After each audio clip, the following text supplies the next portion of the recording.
Alors, donc on a expliqué que si quelqu'un me demande des renseignements pour un shidour par exemple, bien il veut s'associer avec quelqu'un d'autre, et il y a malheureusement on va dire, problème chez cette personne, j'ai le droit de dévoiler ce problème, et on a dit que ça ne s'appelle pas du lachon hara. D'accord? Pourquoi? Parce que si je ne le dis pas, il va sortir de ça encore plus de mal, et donc en le disant, quelque part, je diminue le mal qu'il aurait pu y avoir. Maintenant, le Chafetz Chaim, il dit comme ça, il dit, mais attention, attention, parce que tout ça, c'est au conditionnel. C'est quoi le conditionnel? C'est que si on me demande des renseignements, je n'ai le droit que de raconter des faits.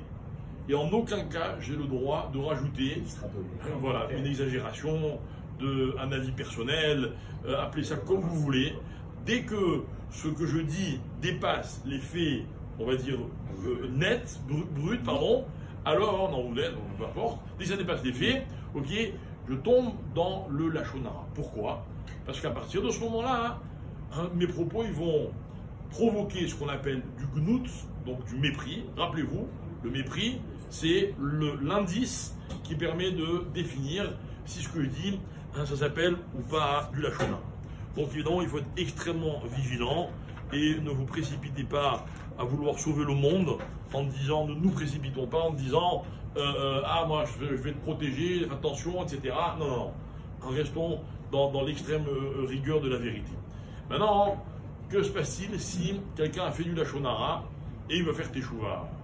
Donc on est à quelques jours de Kippour, il se dit bon, je ne peux pas aborder mon Kippour avec une telle faute de lachon hara. Alors comment je dois faire?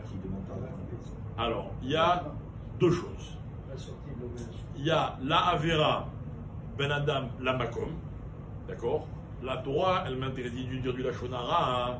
Moi, j'ai dit du lachon hara, j'ai fauté envers Hachem. Et il y a la Avera Ben Adam la Chavero, c'est-à-dire que j'ai fait du mal à mon ami. Kaviachol, évidemment, en prenant beaucoup de précautions, la Avera n'a rien à voir avec Hachem. C'est un problème entre moi et mon prochain. D'accord? Avec Hachem, on peut s'arranger entre moi et Hachem. Ok, donc j'ai fait une avéra, je fais vraiment teshuva, je regrette, à quel moment il peut me pardonner, comme n'importe quelle avéra que j'ai faite. Mais par rapport à Madame la Chavero, quand je il pourrait me dire, rien à voir moi là-dedans, t'as un problème avec ton prochain, arrange-toi avec ton prochain. Alors là, la nuance elle est intéressante. Si j'ai dit du lachon hara, qui n'a pas apporté de gnout, j'ai pas méprisé mon ami.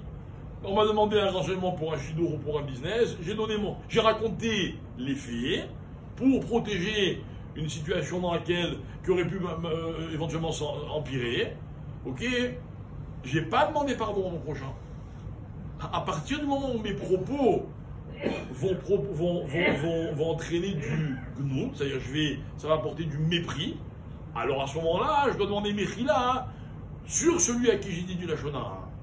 Ok, demander mechila à la personne sur laquelle j'ai dit du lachon hara. Maintenant, une question qu'on nous pose souvent, mais il ne sait pas lui. Lui, il s'est pas senti méprisé, il n'est pas au courant. J'en ai parlé à mon ami intime, il m'a juré qu'il ne doit pas répéter, etc. Est-ce que ça s'appelle quand même du lachon hara? Vadaï que ça s'appelle du lachon hara. Il n'y a aucune différence. Si la victime, elle sait qu'on a parlé d'elle, ou si elle ne sait pas qu'on a parlé d'elle, ça s'appelle du lachon hara. Il faut lui demander mechila personnellement. Là, on va avoir un vrai problème. Un vrai problème. C'est que, imaginez quelqu'un, il ne parle pas d'une personne.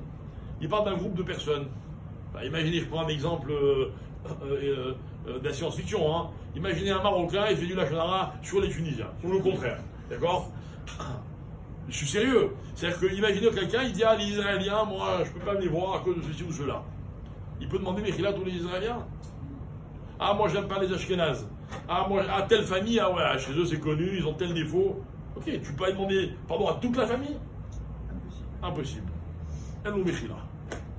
Celui-là, il peut demander pardon à qui pour tout ce qu'il veut. Sa faute, malheureusement, elle restera. D'accord? Voilà pourquoi il faut être très, très, très vigilant. Déjà, quand on parle d'un privé, c'est pas évident. Plus à lui demander pardon, est-ce qu'il va accepter notre pardon, etc. Mais quand on parle d'un groupe de personnes, alors on est carrément dans un cas, on va dire, mission impossible d'avoir la mechila de ceux dont on a parlé. par rapport à Israël. Non, Moshe Rabbeinu il a toujours parlé pour faire du bien. Donc c'était pas là, mais il n'a jamais été voulu être mévasé le plus à Mais Hachem, il a reproché. Bon, il faut étudier là-bas le cas.